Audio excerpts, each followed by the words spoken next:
উপরে ফিটফাট, ভেতরে সদরঘাট। খেজুরের ব্যবসার সঙ্গে এই কথাটি যেন আষ্টে পৃষ্ঠে জড়িত।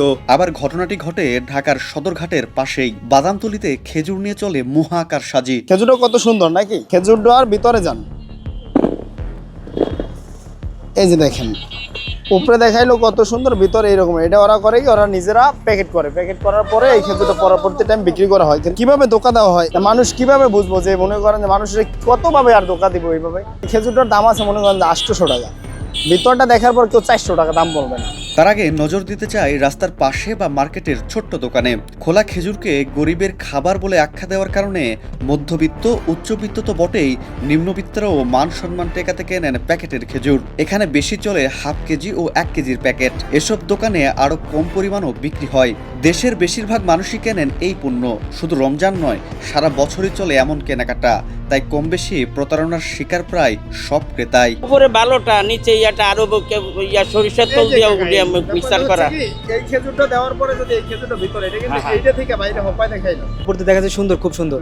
ঠিক যখন আমরা খাইতে গেছি, এত পরিমাণ বালু যারা মনে করেন গালেও দিতে পারি না। সুন্দর করে প্যাকেট হয়েছে, সুন্দর করে প্যাকেট হয়েছে। দেখা যাচ্ছে এর ভিতরে এত সুন্দর যে ভিতরে মনে করেন কোনো কিছু নাই। যখন আমরা খাইতে যাব তখন বালু জেলা গালে দিতে পারি না। এই অবস্থা আমাদের এখন বাংলাদেশে। পচে গলে যাওয়া নিম্নমানের ও ম্যাচ শেষ হওয়া খেজুর রোদে শুকিয়ে কেমিক্যাল মিশিয়ে আবার প্যাকেটজাত করে বিক্রি করে বাদামতলীর বেশ কিছু ব্যবসায়ী প্রতিষ্ঠান। করে সাজানো আমার পরবর্তী টাইম মানুষ যে সময় হাত দিয়া বাইর করে বা মানুষের দিয়ে দেখে এই রকমের কিভাবে ধোকা দেওয়া হয়। এই যে এই খেজুরটা দেখাইয়া এই খেজুরটা যদি ভিতরে দেয় পাবলিক, আমাদের বলে কি যে এই খেজুরটা ছোট খেজুর, কিন্তু আমরা কিছুই করার নাই আর আমরা কিছু করি না। অরিজিনাল খেজুর কিনে আনি, সেই প্যাকেটগুলো তো ফালাই দিই।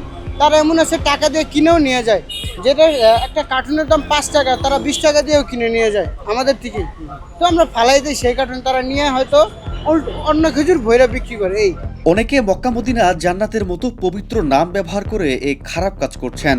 এমনই দুটি প্রতিষ্ঠান, জান্নাত এন্টারপ্রাইজ ও জান্নাত ফ্রুটস। প্রতিষ্ঠানের মালিক হাজী শামসুল হক সরকার প্রায় 1.5 যুগ ধরে সারা বছরই করছেন এ রমরমা বাণিজ্য। পচা মেয়াদহীন খেজুর রোদে শুকালে বেশ শক্তপোক্ত হয়, তাই অফিসের ছাদটা ব্যবহার হয় এ কাজেই। 12 মাস আনেন বা দেখা যায় যে আপনার ছাদে আপনি খেজুর শুকাচ্ছেন বা মাটি শুকাচ্ছেন বা কোনো এক জায়গায় শুকিয়ে, মানে এক কথায় নিম্নমানের যে খেজুরগুলো যদি আপনি রিপ্যাক করেন তাহলে সেটা বেস্টে কীভাবে ধরবেন? না, নিম্নমানের খেজুর তো আমরা কখনোই রিপ্যাক করি না। যদি আমাদের পায়ে খারাপ, তাইলে আমাদের যেটা ওনাদের হিসাব অনুযায়ী যা ইচ্ছে তা করবেন।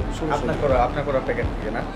নিচতলায় খোলা হাতে কর্মীরা মেঝেতে ফেলে দেদারসে করছেন প্যাকেটবন্দি। তাছাড়া খোলা জায়গায় নোংরা পরিবেশে শুকিয়ে এবং কেমিক্যাল মিশিয়ে যখন পোকা বা ফাঙ্গাস দূর করা সম্ভব হয় না, তখন উপরে চকচক করতে ব্যবহৃত হয় তেল থেরাপি।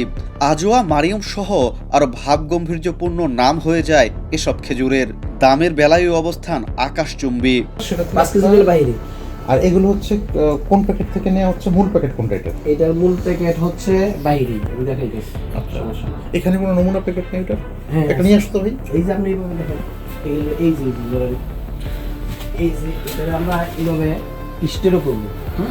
এই স্টোর করা আছে। স্টোরে বলতে এইভাবে করবো, এইভাবে এটা লুজ হিসাবে সেল হবে। এই প্যাকের জন্য আমরা করছি ডিসাইন নিচ্ছি। ডিজাইন কাকে বলে? ডিসাইন করে বিএসটি থেকে আমাদের ডিসাইন নেওয়া হয়েছে। এটা বিএসটি এর অফিসার ছিল। তারপরে এখানে আমাদের যে স্কেলটা সহকারে ওনারা সার্টিফিকেট দিয়ে গেছে। কোম্পানির মালিকের দাবি, দেশের বাইরে থেকে এসব ফল নিজেই আমদানি করেন। শুধু সুপার শপে মাসে 1 কোটি টাকা এবং রমজানে 1.5 কোটি টাকার উপরে বিক্রি করেন তিনি। শামসুল হক সরকার দাবি করেন, সুপার শপে ভালো পণ্য যায়, যেগুলো সরাসরি আমদানি করা, প্যাকেট করা লাগে না। এই খেজুরগুলোর প্যাকেট রিপ্যাক করার কোনো কিছু নাই। রিপ্যাক করার সিস্টেম নেই। এটা রিপ্যাকের কোনো সিস্টেম নাই না? সিস্টেম আছে, ওই যে আমি ওইভাবে করি যদি, হ্যাঁ এটা এইভাবেই যাবে। ধরুন সুপার শপে আমাদের কাছ থেকে ওনারা খেজুরে 28% জিপি কাটে। মানে এমআরপি থেকে আমরা ধরেন একটা প্যাকেটের দাম ধরেন 1000 টাকা করলাম, মাইনাস 28%, 720 টাকা আমি পাবো। আমাদের মিনা বাজার স্বপ্নে অন্যান্য সাপ্লায়ার আছে বাদামতলী, হ্যাঁ, বিভিন্ন সাপ্লাইয়ের মাধ্যমে নেয়। এদিকে সরকারি আমদানি পণ্য কেবল হস্তান্তর ছাড়া আর প্যাকেট করার কথা না। সুকৌশলে কোম্পানির মালিকের উত্তর, কম পরিমাণে যারা কেনেন তাদের জন্য এই পদ্ধতি। মুখে এমন মিষ্টি কথা বললেও ভোক্তার গলা কাটায় মূল লক্ষ্য। তবে কৌশলে বা বাহানায় ভোক্তাকে ঠকালে আইনত দণ্ডনীয় অপরাধ বলে গণ্য হবে বলে জানান এই ভোক্তা অধিকার কর্মকর্তা।